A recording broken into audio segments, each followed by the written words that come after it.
नमस्कार दोस्तों, एक बार फिर आप सभी दोस्तों का हमारे चैनल पर स्वागत है।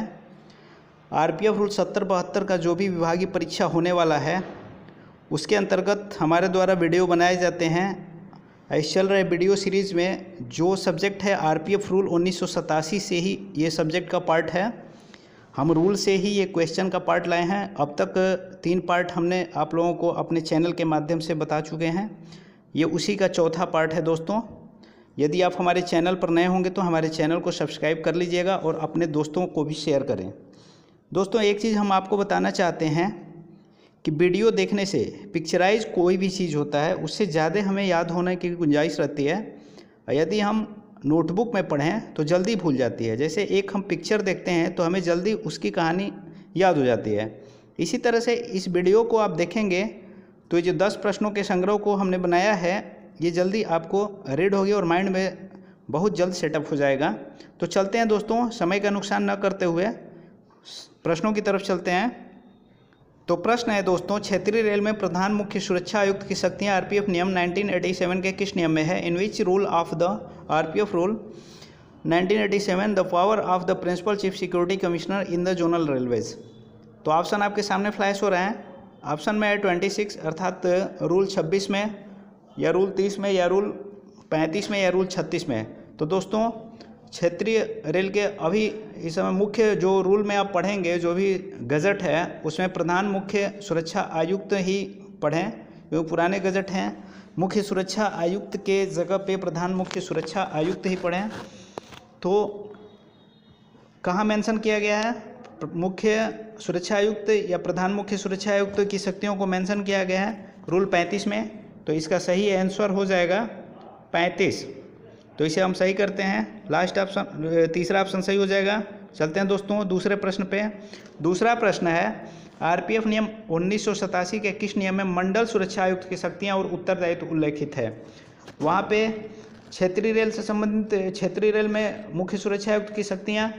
अब यहाँ पे पूछ रहा है कि मंडल सुरक्षा आयुक्त की शक्तियाँ और उत्तरदायित्व उल्लेखित हैं, किस नियम में उल्लेखित हैं? तो ऑप्शन आपके सामने है 39 और रूल 38, रूल 40 और rule 41। In which rule of RPF rules 1987 the power and responsibilities of divisional security commissioner are mention. तो ये मेंशन 39 में है, यानी कि रूल 39 में मेंशन किया गया है मंडल सुरक्षा आयुक्त की शक्तियाँ। तो इसे सही कर देंगे। दोस्तों अगले प्रश्न पे, अगला प्रश्न है तीसरा, आरपीएफ नियम 1987 के नियम 41 में क्या वर्णित है? What is described in rule 41 of RPF rule 1987। तो आरपीएफ नियम 1987 के नियम 41 में क्या उल्लेखित है?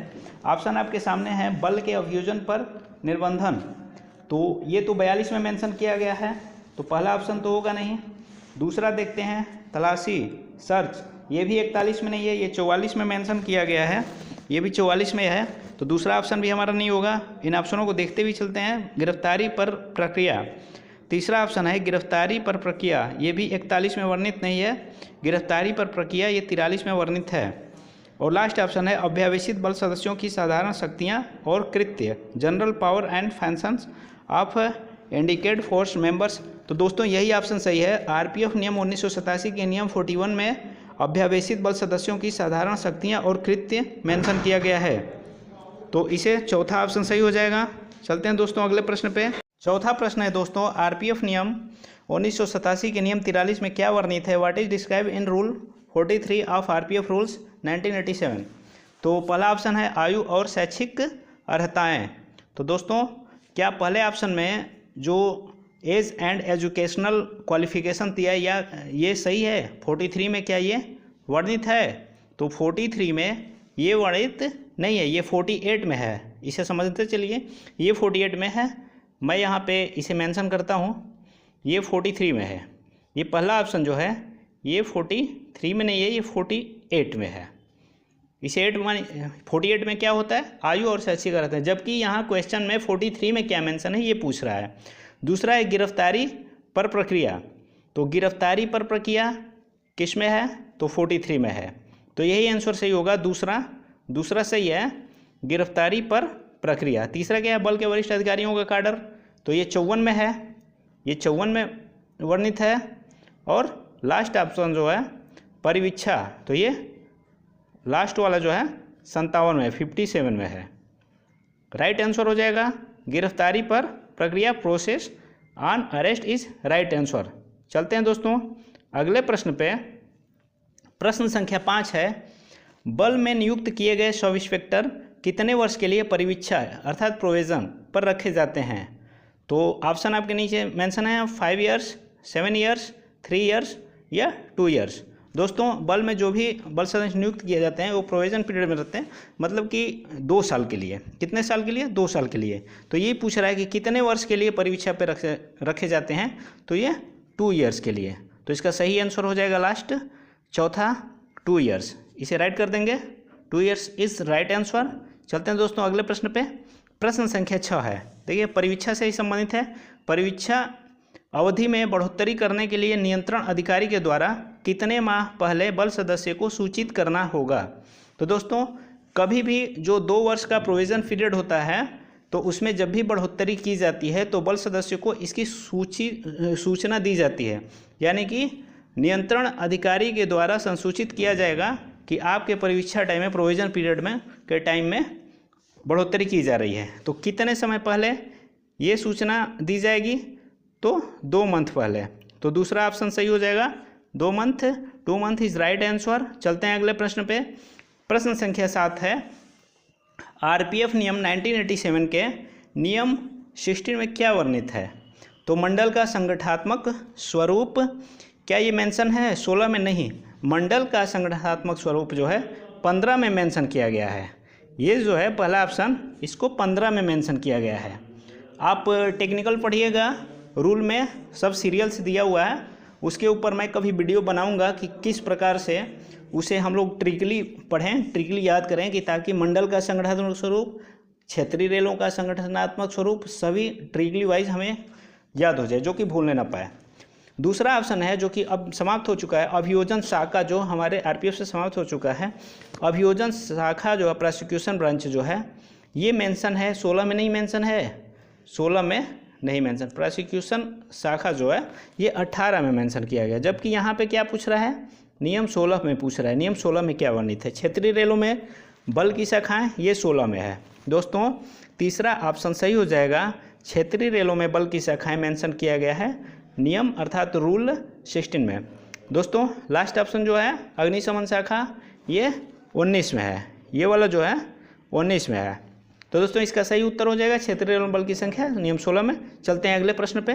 प्रश्न संख्या 8, सुरक्षा नियंत्रण कक्ष महानिदेशक, यहाँ देख सकते हैं आप कॉमा लगा हुआ है। सुरक्षा नियंत्रण कक्ष महानिदेशक, प्रधान मुख्य सुरक्षा आयुक्त व मंडल आयुक्त के मुख्यालय पर स्थापित किया जाएगा। आरपीएफ नियम 1987 के किस नियम में है? सिक्योरिटी कंट्रोल रूम कहाँ स्थापित किया जाएगा? तो ये किस नियम में मेंशन किया गया है? तो यह नियम 20 में है। 20 में आपने आरपीएफ रूल 1987 को रीड किया होगा, उसमें नियम 20 में सुरक्षा नियंत्रण कक्ष के बारे में बताया होगा। सुरक्षा नियंत्रण कक्ष के बारे में जितने भी प्रश्न होंगे रूल से, सब मोटा मोटी रूल 20 से ही होंगे, तो 20 को हम सही कर देंगे। तो इसका right answer 20 is right answer. चलते हैं दोस्तों अगले प्रश्न पे। प्रश्न संख्या 9। दोस्तों आपसे एक और बात बताना चाहते हैं कि कभी भी क्वेश्चन अगर इसमें आंसर अगर हमारे से मिस्टेक भी हो जाती है, अगर हमें कमेंट्स के द्वारा पता भी चलता है कभी जल्दबाजी में, तो हम डिस्क्रिप्शन बॉक्स में इसे मेंशन ज़रूर कर देंगे। कोई क्वेश्चन अगर गलत होता है या कोई तब्दीली की जाती है तो हम डिस्क्रिप्शन बॉक्स में इसे मेंशन कर देंगे।